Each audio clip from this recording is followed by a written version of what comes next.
అబ్బాయిని కలిసావా? మాట్లాడావా? నాన్న సరే అలాగే. అమ్మ స్వాతి, నేను మీ నాన్న మాట్లాడుతున్నాను. వినపడుతుందా? వినిపిస్తోంది నాన్న. అబ్బాయిని కలిసావమ్మా? కలిసాను నాన్న. నేను మళ్ళీ ఫోన్ చేస్తాను. ఎవరు? మా నాన్న ఏంటంట? మీ గురించే అడుగుతున్నారు. నా గురించా? నేను మీ నాన్నగారికి తెలుసా? నేనే చెప్పాను. ఏం చెప్పారండి? మీరు చాలా మంచివారని, హెల్పింగ్ నేచర్ ఎక్కువ, ఇంకా మీరంటే నాకు ఇష్టమని. చెప్పు చెప్పు, ఆగిపోయావే. నేనంటే ఇష్టమా? ఎంత ఇష్టం? మా అమ్మంతా. ఏమైంది? ఏంటలా ఉన్నారు? నేనేదైనా తప్పుగా బిహేవ్ చేశానా? లేదు, నేనే నా గురించి మీకు చెప్పకుండా తప్పు చేశాను. మీకు తెలిసి నాకెవరూ లేరని. కానీ నేనేం చేస్తానో మీకు తెలీదు. అది తెలిస్తే నేనంటే ఇష్టం ఉన్న మీరు నన్ను అసహించుకుంటారు. నేను ఒక దొంగని. చిన్నప్పుడు ఆకలి బాధను తట్టుకోలేక ఓ టిఫిన్ బండి దగ్గర కడుపు నిండా టిఫిన్ తిని వాడు పైసలు అడిగితే పరిగెత్తాను. అప్పటి నుంచి ఇప్పటి వరకు పరిగెత్తూనే ఉన్నాను. ఎప్పుడైతే మిమ్మల్ని చూశానో ఆ క్షణమే ఆగిపోయాను. మీరు ఒప్పుకుంటే మీతో కలిసి నడవాలనుకుంటున్నాను. కానీ ఒక్కటి మాత్రం నిజం, మీరు ఒప్పుకున్నా ఒప్పుకోకపోయినా నా పాత జీవితాన్ని పాతిపెట్టి కొత్త జీవితాన్ని ప్రారంభిస్తాను. ఐఎమ్ రియల్లీ సారీ అండి. ఈ విషయం మీకు ముందే చెప్పాల్సింది. అదిగో మళ్ళీ అండి అంటున్నారు. సారీ స్వాతి. మీ మంచితనం ఏంటో మరోసారి నాకు అర్థమైంది. నిజంగా ఈ రోజు నా జీవితంలో మర్చిపోలేని రోజు. I love you Raja. I love you two. ఏంటి బాబాయ్, ఎక్కడికి వెళ్ళొస్తున్నావు? సరుకులు కొని తీసుకొస్తున్నాను రా. ఎరా రాజా, ఏదో ఎగ్జామ్ రాయటానికి వెళ్ళావు కదా, రిజల్ట్ ఏమైంది? కాయా పండా? ముందు స్వీట్ తీసుకో బాబాయ్. నోరు తీపి చేస్తున్నారు అంటే ఏదో గుడ్ న్యూసే అయి ఉంటుంది. ఒకటి కాదు బాబాయ్, 2 గుడ్ న్యూస్లు. రెండా? అవును బాబాయ్, ఆ రోజు నువ్వు అన్నావు చూడు, ఎంతకాలం ఈ వ్యాపారం, లైఫ్లో సెటిల్ అవ్వండిరా అని. ఆ వ్యాపారాలన్నీ మానేసి ఉద్యోగ ప్రయత్నాలు మొదలుపెట్టాను బాబాయ్. ఓ సూపర్ మార్కెట్లో ఉద్యోగం కూడా వచ్చింది. ఇక నుంచి ఇష్టపడి పనిచేస్తూ నిజాయితీగా బతకాలనుకుంటున్నాను. చాలా మంచి నిర్ణయం తీసుకున్నావురా. కష్టపడి పనిచేస్తే కడుపే కాదురా, మనసు కూడా నిండుతుంది. నీ సంకల్పానికి ఆ దేవుడు కూడా ఆశీస్సులు ఇస్తాడు. దర్జాగా ఉద్యోగం చేసుకుంటూ హ్యాపీగా బతకరా. అవును, మరి ఆ రెండో వార్త ఏంటి? నువ్వు వినాల్సిన అసలు వార్త ఇదే బాబాయ్. అన్న పరీక్షలో పాస్ అయ్యాడు, ప్రేమలో పడ్డాడు. ఆ అమ్మాయి ఎవరో కాదు, ఆ రోజు డబ్బులు పోయాయి బ్యాంకు. అవును, ఆ అమ్మాయి పేరేంట్రా? స్వాతి బాబాయ్. స్వాతి పేరు బ్రహ్మాండంగా ఉందిరా. ఆ అమ్మాయి రూపానికి తగ్గట్టు. చాలా మంచి విషయం చెప్పారురా. ఆ అమ్మాయి ఉద్యోగం చేస్తుంది, నువ్వు ఉద్యోగం చేయబోతున్నావు. వారం రోజుల్లో ఎంత మార్పురా. ఎక్కడో ఉన్న అమ్మాయి నా టీ కొట్టు ముందు బ్యాగ్ పోగొట్టుకోవటం ఏంటి, అది నువ్వు తెచ్చి ఇవ్వటం ఏంటి, మీ పరిచయం ప్రేమగా మారటం ఏంటి. నిజంగా దేవుడు చాలా గొప్పోడురా. మీ ఇద్దరిని చల్లగా చూడాలి, సంతోషంగా ఉండండి. బాబాయ్, మా జీవితానికి పెద్ద దిక్కు మీరు. మీ ఆశీస్సులుంటే ఖచ్చితంగా బాగుంటాం. రే బద్రి అన్న, నువ్వు బాబాయ్తో వెళ్ళు. అలాగే. నేను అక్కడ షాప్కి వెళ్ళి ఓనర్తో నీ గురించి కూడా మాట్లాడొస్తాను. సరే అన్న. వస్తాను. ఓకే బాబాయ్. అన్నేమో దొంగతనాలు మానేయమన్నాడు, మన బాడీ ఏమో రాయల్గా రాబరీకి అలవాటు పడిపోయింది. ఇప్పుడు ఎలా? అన్నా, ఏమైంది ఇంత లేట్ అయింది? ట్రాఫిక్ రా, మామూలుగా లేదు, చుక్కలు కనబడ్డాయి. ఓనర్తో మాట్లాడాను రా, రేపటి నుండి మన ఇద్దరిని వచ్చి జాబ్లో జాయిన్ అవ్వమన్నారా. అంటే మనం ఎంప్లాయీస్ అన్నా? మన జాబ్ ఏంటన్నా? జాబా? వైట్ కాలర్ జాబ్ రా. అంటే నీది లోడింగు, నాది అన్లోడింగు. అర్థం కాలేదన్నా. అదేం లేదురా, వాళ్ళు సరుకులు ఇస్తారు, వాళ్ళు చెప్పిన చోట మనం డెలివరీ ఇస్తే చాలు. అంతేనా? అంటే మీకు ఓకేనా? అదేంటన్నా అలా అంటున్నావు? పర్లేదు చెప్పండి సార్. మీరు ఎక్కడుంటే అక్కడే కదా అన్నా. అంటే మీరు పెద్దోళ్ళు కదా. అదేం లేదన్నా. వెళ్ళి టీ తీసుకురా. సరేనన్నా.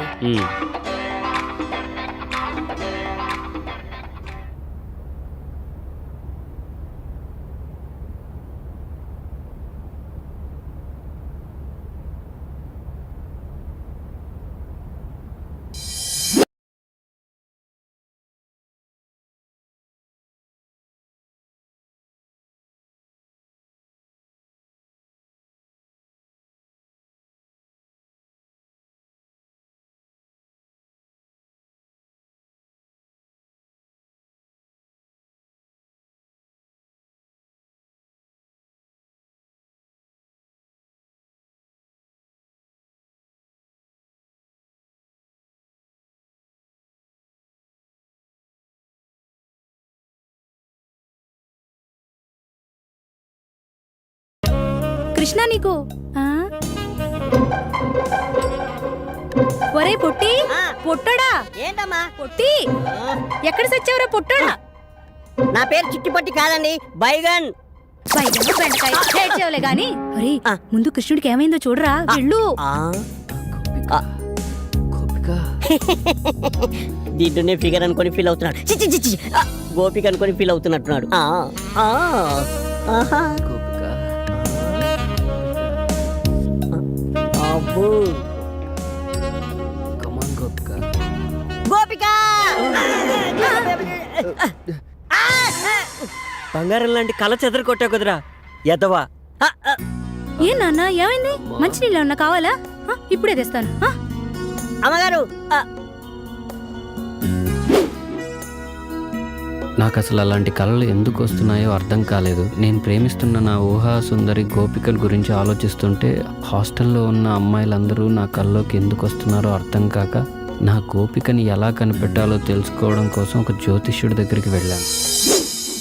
రామ్మా సుభద్ర, బయటకొచ్చి కృష్ణుడి గారి జాతకం ఎలా ఉందో చూసి చెప్పమ్మా. బాగా ఆలోచించు. అది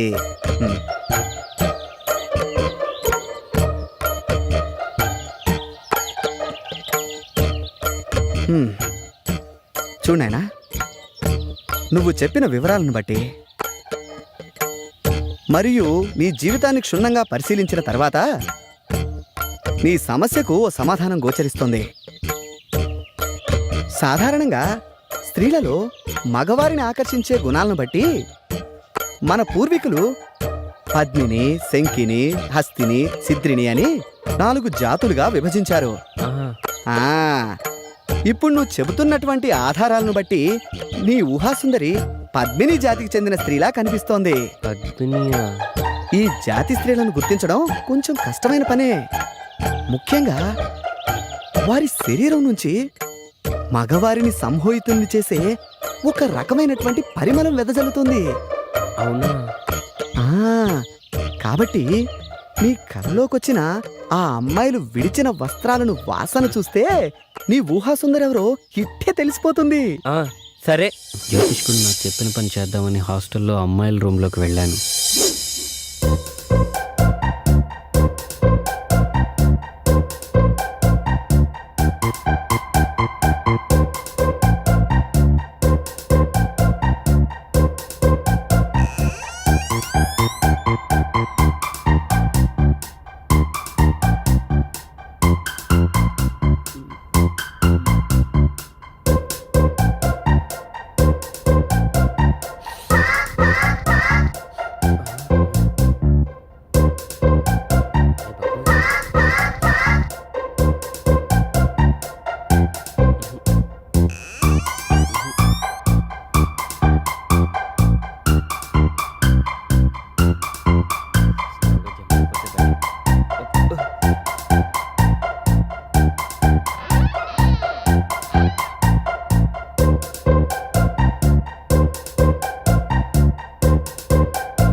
ఏంటి కృష్ణ అంత చిన్నగా వస్తున్నావు? నేనని ఎలా గుర్తుపట్టావు? చంద్రుడు రావడం వెన్నెలకు ఎవరైనా చెప్పాలా?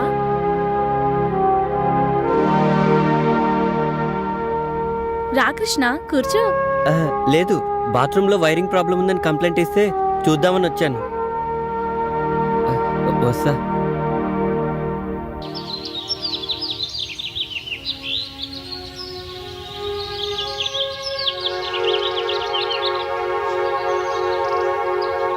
ఆగమ్మా. ఎందుకు? నీతో పనుంది. నాతో మీకు పని ఏంటి? తప్పుకోండి. ఒక్కసారి ఇది చూడు.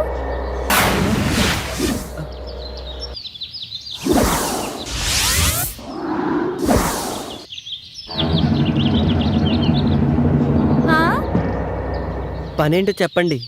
పద రూమ్లోకి వెళ్దాం.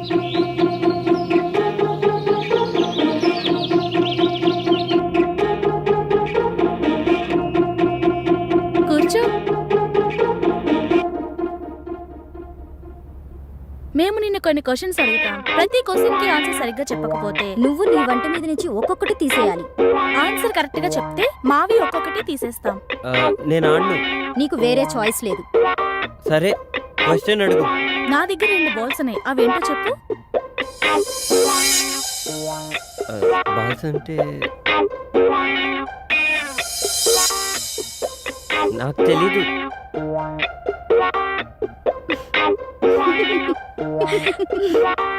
I balls. పని ఉన్నప్పుడు పెద్దగా అవుతుంది, పని అయిపోయిన తర్వాత చిన్నగా అవుతుంది. ఏంటది? అది అది అది అది కూడా తెలీదా? గొడుగు. చక్క విప్పు.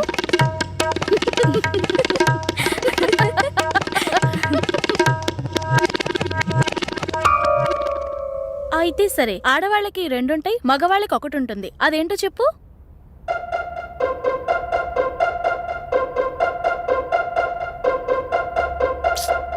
అది కూడా తెలీదా? ఇంటి పేరు. ప్యాంటిప్పు. ప్యాంటిప్పు. అమ్మ బాబోయ్.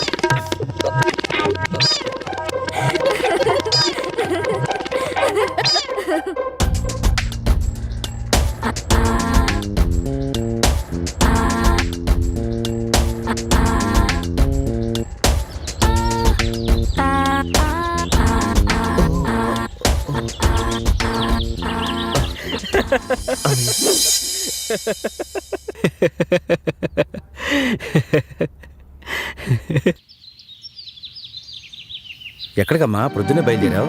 మీకు రాత్రే చెప్దామనుకున్నాను నాన్న, కానీ మీరు వచ్చేసరికి నేను నిద్రపోయాను.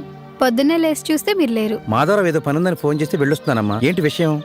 ఆయనకు జాబ్ వచ్చింది నాన్న, గుడికి వెళ్దామని బయలుదేరాను. గట్టిగా అనుకో, దానికి తెలిసిందంటే ఇల్లు మీకు పందిరేస్తుంది. సరే వెళ్ళరా, అబ్బాయికి నా కంగ్రాట్స్ చెప్పు. సరే నాన్న, అట్నుంచి ఆఫీస్కి వెళ్ళొస్తాను. అలాగేనమ్మా. పిచ్చి తల్లి, సంతోషం వచ్చినా దుఃఖం వచ్చినా ఓర్చుకోలేదు. దేవుడా, నా బిడ్డను చల్లగా చూడు.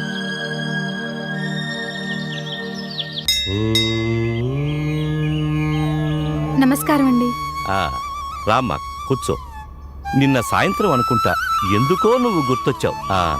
ఏంటి సంగతులు? చాలా సంతోషంగా కనపడుతున్నావు. అవునండి, నిజంగానే చాలా సంతోషంగా ఉన్నాను. అంతా మీ ఆశీర్వాదం వల్లే. నాదే ఉందమ్మా, అంతా భగవంతుని దయ. ఎప్పుడూ చూడని సంతోషం నీ మొహంలో స్పష్టంగా కనిపిస్తోంది. ఇంతకీ ఆ అబ్బాయి పేరేంటి? అది మీకెలా తెలుసండి? మీ వయసులో ఉన్న అమ్మాయిలు మనసులో నవ్వుకునేది 2 సందర్భాల్లోనే. మొదటిది మనసుకు నచ్చిన తోడు దొరికినప్పుడు, రెండవది తొలిచూలు కాన్పుకు సిద్ధమైనప్పుడు. మీ విషయంలో మొదటిదే కరెక్ట్ కదా? నిజమేనండి. నా జీవితంలో ఇలాంటి సంతోషకరమైన క్షణాలు వస్తాయని నేను కల్లో కూడా ఊహించలేదు. అంతా ఓ అద్భుతంలా ఉంది. చూడమ్మా, శిశిరం వచ్చి ఆకులన్నీ రాలిపోయి మూడువారిన చెట్టుకు మళ్లీ వసంతం వచ్చి కొమ్మలు చిగురిస్తాయి. కొత్త ఆకులతో ఆ చెట్టు కళకళలాడినట్టు కష్టాలతో కాపురం చేసిన జీవితానికి సుఖాలు కూడా స్వాగతం పలుకుతాయి. ఇంతకీ ఆ అబ్బాయి పేరేంటమ్మా? అతని పేరు రాజా. నా అనే వాళ్ళెవరూ లేరు. నేనంటే తనకు చాలా ఇష్టం. మంచి మనసున్నవాడు. ఎవరూ లేని పిల్లలకు అన్నీ తానే అయి ఆదుకుంటున్నాడు. ఇప్పుడు నా కోసం ఉద్యోగం కూడా చేస్తున్నాడు. శుభం. మరి ఇంట్లో వాళ్ళు ఏమంటున్నారు? నాన్నగారు ఒప్పుకున్నారు. అమ్మకి మాత్రం ఇంకా తెలీదు. ఎలా చెప్పాలో కూడా అర్థం కావట్లేదు. ఆ ఒక్క విషయంలోనే నాకు భయంగా ఉంది. భయపడకమ్మా, మీ ఇద్దరికీ రాసిపెట్టి ఉంటే ఎవ్వరూ ఆపలేరు. ఎవ్వరినీ పట్టించుకోకుండా నువ్వేది చేయాలనుకుంటున్నావో అది చెయ్యి. నువ్వు అనుభవించిన కష్టాలన్నీ పోయాయి. ఇక నీ జీవితం చాలా బాగుంటుంది. అన్నీ మర్చిపోయి హాయిగా ఉండు తల్లి. సరేనండి, మిమ్మల్ని కలిస్తే నాకు చాలా సంతోషంగా ఉంటుంది. ఉంటానండి.